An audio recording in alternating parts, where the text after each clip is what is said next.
Hello everyone, my name is Nathan and today it's time for another episode of Oxygen Not Included here in the One Duplicant Challenge. In today's episode, apart from getting some more science done, I would also like to explore the entirety of space using my new rocket. And I also want to fix a couple of minor issues such as not having enough plastics. Right now I believe we are all out. That of course is because I decommissioned the polymer press here together with the oil refinery. And of course, conveniently enough, we have our petroleum boiler here that we could utilize to produce some plastic automatically. And I'm actually curious, just theoretically, could we set it up somewhere here? Yeah, honestly, this would make a lot of sense. Let's think about it as we do the research. Our petroleum storage is right here, so that would actually be extremely convenient to extract. Yeah, maybe first things first, let's set up a liquid lock and gain access to this room so we can rearrange a couple of pipes and then maybe accommodate a polymer press. However, that also means we probably need to extract the steam eventually. Right now, I'm still finishing, let me see, what is the research we're doing right now? Of course, the drill cone. Yeah, it's good we already researched that. We might be able to make use of it sooner than later. And right now, I can basically finish the entirety of the research because we have stored so many wrap bolts. It's quite convenient, and then in the background everything can just go ahead and fill itself up again. Right now I don't have enough data banks to even finish this, but we'll gain some more naturally as we travel through space. And since we're going to be doing some more exploration, that shouldn't really be an issue. Okay, wonderful. I just finished the liquid lock here, so we can do some rerouting. I think one way we might be able to make this happen is by rerouting this pipe. Maybe set up a bridge here. Set up a bridge there, and then I can go from, yeah, okay, that might actually work. So we're gonna grab the petroleum pipe, go up right there, and then we can hop over here and move over into the slot. Let's give that a shot. Wow, it's actually insane just how you can save things here in Oxygen Not Included. I mean, I will never understand what's going on here anymore, but I think it might just work out. Now, I think the liquid vent here is still in the way, so we might have to reroute this as well. Let's just make a little bit of space, like so, and then this vent can be over there instead. Now, I'm also capable of setting up the polymer press, and if we have a look at the input here, yeah, this is where the petroleum is coming in, and I can just lead it right into the polymer press. We're also gonna set these up on some mesh tiles. Dude, I just love what this place has become here. It's incredible. Oh, I totally forgot to build the polymer press out of steel. That should go without saying. Of course, something we'll have to take into consideration is the temperature, but I've never seen this room above the 125 degrees. It's just not enough heat production for 2 steam turbines, so we should be good if we don't go above 150 degrees. But essentially, we also need the ability to pick this up with an auto sweeper. I'm gonna build this right here probably. Though we still need the ability to pick it up somehow. That might actually be an issue. I just don't have enough space. I could fit a conveyor loader here or over here. Let me actually see. Will I be able to reach that? That's a big fat nope. To be honest with you, for the oil, we probably don't need the sensor to be directly in front of the aqua tuner, especially if it comes out of a liquid reservoir. So I suspect we'll achieve the same thing, since we don't need to be this exact with the oil if we move the sensor a little bit. This should then allow me to set up an auto sweeper right there, and we can also have a conveyor loader right below. It's going to be fairly easy to power this up. Let me actually replace this with conductive wire since we're already at it. Now we probably also want to set up some automation for the polymer press. Like at some point we simply have enough plastic, right? The question is, where exactly do I want this storage? Honestly, probably nearby. Why not have it inside of here? Like, I don't want to drag a cable across the entirety of the map just for the polymer press. But what we easily could do is bring this all the way up here. We could go ahead and replace this tile here with a weight plate. And then of course that also means our conveyor rails are gonna go this way. Yeah, let me hop over this part. And we just wanna lead it directly into a conveyor chute right on top of the weight plate. Okay, we've pretty much finished building everything. I made another liquid lock right here in order to exchange the cables and also be able to build all the automation here. We already have the weight plate. I set it to above 2000 kilograms for now. And basically the goal is to pick up the plastic here, put it in these 2 storage bins, and then we are gonna have a little buffer on the weight plate itself. But then as soon as we reached the 2 tons, I wanted to shut down and actually send a red signal. For now, I actually had to shut down everything because we are lacking the power. So right now that is another loose end we have to fix. To fix it, I made another tiny liquid lock in here in order to go down and actually expand on the contraption we have going on here. This at the moment is not providing enough power, and I also figured we might want to go ahead and improve on that. What we can do is set up a power control station, and we're gonna do that right here. I should be able to do that fairly quickly with my advanced operations skill. But first we have to take care of this mess. We have to make sure that we can extract the heat a little bit better out of the igneous rock, and for that I'm just gonna dig my way in here, get rid of a bunch of these igneous rock tiles, and then maybe set up a temp shift plate. Like, this is still almost 1000 degrees. We should somehow take advantage of that. What if we just removed it and then set up a temp shift plate instead? We're gonna build this out of diamond and we'll be able to replace it whenever we are digging further down. There it is. So now we should be sucking out the heat. Yeah, look at that. This is now actually going up tremendously. Wonderful. Ah, this is perfect. Yeah, now my steam turbines are picking up again. Let's set a refined metal up for this guy. I think we might be able to go with cobalt since we have accumulated quite a bit now. As a matter of fact, we have 21 tons. That is going to suffice for quite a while. Is this room correct? Yeah, it's a power plant and it's only 74 tiles in size. We might be able to add another steam turbine.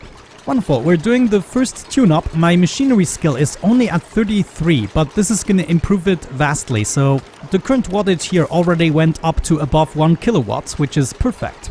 Yeah, full capacity 1275 watts versus 850. That is just an incredible boost. And I think in this case, in this scenario here, it's definitely going to be worth it as we're sucking out the heat rather quickly. Like at 400 degrees, these tiles become utterly useless.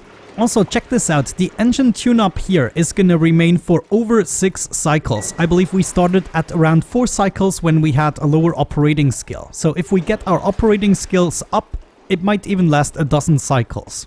Anyways, this should have fixed our power problems for the foreseeable future, and we might be able to enable the polymer press now. We have everything set up, the auto sweeper is ready. Let's set this to, let's just do all. I already set up the storage bins to contain plastic at a low priority, so my dupe isn't gonna do anything about it. But if we request it somewhere else, that is gonna have the priority. So yeah, let's do this. If we set it to below 2000 kilograms, then the polymer press is going to be enabled. It's already a good sign that it doesn't overpressure. Currently we have 280 kilograms of steam in here. Now this might actually increase over time, so we might have to set up a system to eliminate that offset.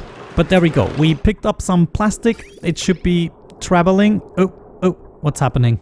Oh, what am I doing? I disabled the thingy. Yeah, of course. Let's just leave it below. There we go. Now we are talking, and then as soon as I build the auto sweeper here, we're also going to store it properly. Nice. I have to say, that was actually an easy fix. The temp shift plates are just absolutely amazing. So I might even want to continue the pattern here to be able to transfer the heat all the way over. And if we wanted to add another steam turbine, that would add another 15 tiles. Do I have the capacity for that? Yeah, actually one more is easily doable. What do I have in the way here? Just a little bit of cabling. Okay, nice. That seems to be working so far. Once again, I'm accumulating plastic and this is just gonna run in the background now. I'm gonna take myself the time to keep replacing the cabling and then we can tend to the next project, which is setting up the rocket for Gene. The interior of the rocket for Gene doesn't have to provide anything specifically. We might not even have to launch it into space thinking about it. But we're gonna start with the same oxygen providing mechanism as we have in the other rocket by just simply setting up a storage with oxalite. We're then gonna have the manual airlock that is gonna provide the oxygen when needed. On the top here, we could for instance make a bedroom just high enough so it counts as a bedroom, and then maybe make the room division right here so we can make a great hall. We'll have our wall toilet right there, and of course, what else do we need? A hand sanitizer probably.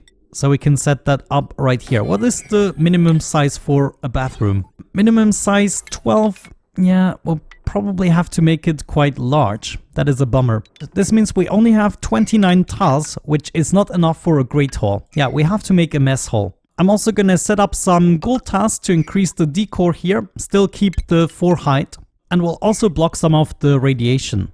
Then all we really need is a ladder, and I guess we could get away with a ration box, just utilize the space here or there. Yeah, let's put the ration box right here so we can set up a mess table on the top. Or the mess table at the bottom, and we can go with a water cooler. Yeah, I actually kind of like that idea. We can even set up a painting if we wanted to, but let's not go too crazy just yet. First of all, I want to make sure we also have access to water in order to fill up the wall toilet. But yeah, at this point I think we should just try to get things done, and then we'll see about the next steps. Oh, as a matter of fact, I can already tell something is missing. The rocket control station. I wonder if we're allowed to have that on the toilet. We'll see. That means I'm gonna switch from a ration box to a refrigerator after all. In these instances, the follow cam is actually really handy because it actually follows the dupe in and outside of the shuttle. And let me tell you, I just can't follow this dude anymore. He's just so quick. In the background, I also keep expanding the steam box here by just tiling everything up so I don't have to worry about the gases. And there it is actually already. Yeah, we can open this up, open that up, set up another steam turbine, easy peasy. Wonderful, we're almost done with the expansion. I decided to not go any further than that in order to extract the magma. We are actually making substantial progress already. So since this is running almost 24/7, I think we're gonna make good progress working our way down the magma here. You know, I'm really glad Marie can witness this all. I believe she would be proud of us. We're now doing our second engine tune-up, and I have to say, with this interval, I don't mind at all. Especially if it means we are leveling our operating skill this quickly. In the meantime, I think the rocket has been built. Wonderful. Yeah, that looks about right. Let's check out the rooms. We have a bedroom, mess hall, and a washroom. Perfect. So the only thing that's left to do is get some oxalite in the joint, and I limited the storage bin to 10 tons. By now we should have enough oxalite. I left the machine running. Let me see. Yeah, there's 18.5 tons ready for the taking. There is the oxalite incoming, and I think we're also... Yeah, that's not good. We're taking from the other storage. Yeah, let's also put that to priority 5 so both of them have the same priority. But I would say with that out of the way, we're actually ready to move in. The only problem is to get Gene inside and then potentially let them out automatically when we want to lift off with another rocket. But I really have to consider this first. For now, I'm just gonna set up a switch so I can open up the mechanized airlock manually as well. In the meantime, I completely removed the cooling loop here as well. That was actually quite unnecessary as it turns out. Like, these weedwards are going nuts. I might even have to add some heat to this contraption. Either way, another loose end we have is this rat bolt engine. We want to go ahead and actually hook it up to the contraption. I already have the rat bolt reflector set up. This slot right here is going to send a green signal when the storage is full, so we might want to invert it. I also already brought it over here because I figured we could connect it there, but then we also have to reach this point. So thinking about it, I might just want to go up with a NOT gate here and then move over. Let me see, we could probably do this with normal wiring here, though I have to see. Yeah, it really depends whether or not our heatsink is working there. Either way, we want to send the green signal when the rat bolt storage is not full. So when this sends a red signal, it's going to be converted to green. And then right here, we might have to add a filter gate. Yeah, not for the delay, but just to make the signal one way. And then we don't even need that. So filter gate goes right here, and that's going to light up this signal. This can go backwards. Yeah, that's fine. All we want is the rat bolts to shoot up. And as long as this guy here is activated, we're also going to shoot the rat bolts towards the rat bolt engine. There we go, it actually started. We're now shooting the rat bolts towards the engine. By the way, a little fix that I had to make is I had to increase the rat bolts to one more rat bolt contrary to the second chamber, and that is just to fill up the second chamber to completely 1,000 rat bolts. Sorry, that was weird English, but I think you know what I mean. If you remember, the second to last rat bolt chamber needs to be full for the contraption to stop providing phosphorite, and this way we can save a little bit on resources and still keep going with the rest of the phosphorite that is already in there. But yeah, this is now slowly and surely filling up. We could think about making this a little bit quicker. Yeah, we could for instance set up a second timer signal and just make sure the rat bolt engine, whenever it requires something, is going to be filled up much quicker. For now, I'm not going to worry since I have to build the interior either way. Well then, I would say we're finally doing this. It's time to move Gene. We're gonna set this to crew, and the crew is gonna be Gene. And I also want to make sure, let me see. Gene, you need at least some piloting skills, right? Just the first tier should be enough. Gene is inside the rocket. Let me see. I gotta open that up quickly. Yeah, come inside. We're gonna unequip that suit. And then I guess we have to assign this manually. Okay, Gene, that's yours now. Now I don't really want to get the idle message here. Let me see, maybe we can do something about the schedule. I mean, what if everything is downtime? Then this should result in no idling time, right? No? What if we enable the water cooler? Is this going to change anything? We might have to allow them to do something. Yeah. You can do stuff inside the rocket. Okay. Ah, socializing. How naive. Good. If we check on the main planetoid now, do I have the alone trait? Yeah, there it is. So maybe my plan with the rocket isn't even gonna add up, since this already counts as Gene being off the planetoid. I might lose the game either way if I now launch the rocket. Okay, Gene was still idling. Now I changed everything to bath time. I wonder what that is gonna do. No, it still counts as idling. That's crazy. I guess what we could do is sacrifice the water cooler and maybe set up a hamster wheel. We don't even have to sacrifice the water cooler. We're just taking apart some tasks here. And then we're gonna need a manual generator, right? Get a little ceiling light in here, and that might just solve our problems. Okay, I think for the time being I can live with that, even though this might over time increase the heat too much, but it is better than getting this idle message all the time. Alright, now without any further ado, I would say it's time for our space exploration. We're at least gonna do one trip, and currently Gene is in the other rocket, so I just want to test whether or not we're gonna lose the game if I now launch the Explorer rocket. So first things first, Nathan is still the pilot. That is good. We're gonna change the destination, and what we want to do is, let me see, we want to go towards the end of the map, and we might actually want to do this traversing planetoids we cannot oversee just yet because we haven't visited their orbits. We already know about Hydrini, this planetoid here. We can oversee it, so maybe I'm first gonna go into that direction here. And I can go about 10 tiles into one direction before I have to switch back. So maybe we're just gonna do something like this. I can fly 10 tiles before I have to fly back. That is only 8. So we'll be able to explore the entirety of the corner here, including overseeing the planetoid. So I think that's a good destination to go to. All the checks should be completed. We're gonna begin that launch sequence now. Okay, and then we can see what it actually does. We're flying away. There we go. Now, am I gonna lose the game? No. That's actually great. So we only have the duplicant right here in the rocket. Nathan still thinks he's alone with the loner trait. So we do get the benefit of that. However, we don't lose the game whenever we launch a rocket.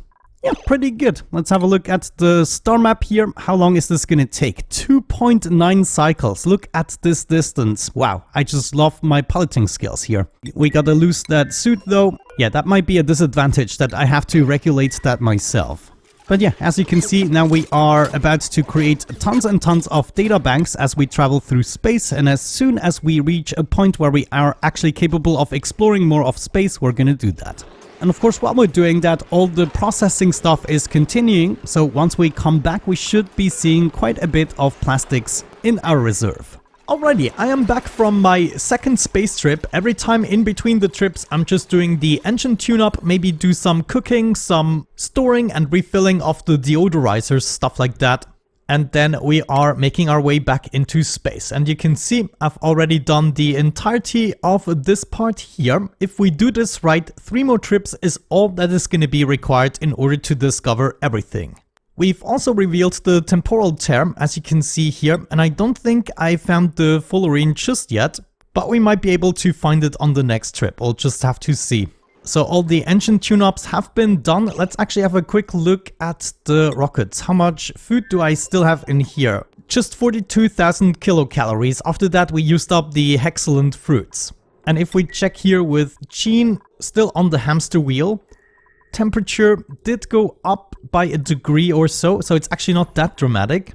And they also still got plenty of food and everything. So that is pretty good. Let's have a look at the plastics too. 8 tons of plastics. So you can see in the background when this is crafting, we'll always have enough plastics, even though it's not the fastest production. But we don't need to be quick if we are smart.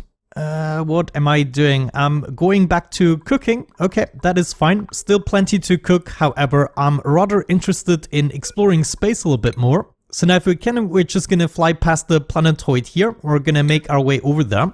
And I just always have to remember to also unequip the atmosuit and then re-equip it once we come back. But if that is the standard protocol, I'm not too worried about forgetting. So now we're making our way over here and we are gonna reveal all of this. That is good. We're only using up 8 of the 10 tiles. I might be able to explore the entirety of this so that I can now on the next trip go to the left of this planetoid here. But yeah, I would say I'm gonna keep working on that a little bit off camera. We now also have plenty of data banks that I already stored. Let me actually see. I should have stored them in here. Yeah, look at that. Another 150 ready for the taking.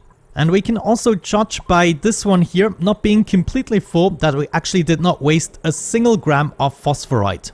Pretty darn good, I would say. So yeah, I'm not really sure what I'm gonna name this episode. We did not have a concrete topic here, but I guess we could call it tightening some loose ends or something along these lines. I'm gonna take myself the liberty of finishing the exploration part. I wanna reveal all of space so that we can in the next episode decide which course of action would be the best for the foreseeable future. But yeah, with that out of the way, thank you so much for watching, guys. I really hope you enjoyed today's episode. Have a great time and see you in the next one. Bye bye.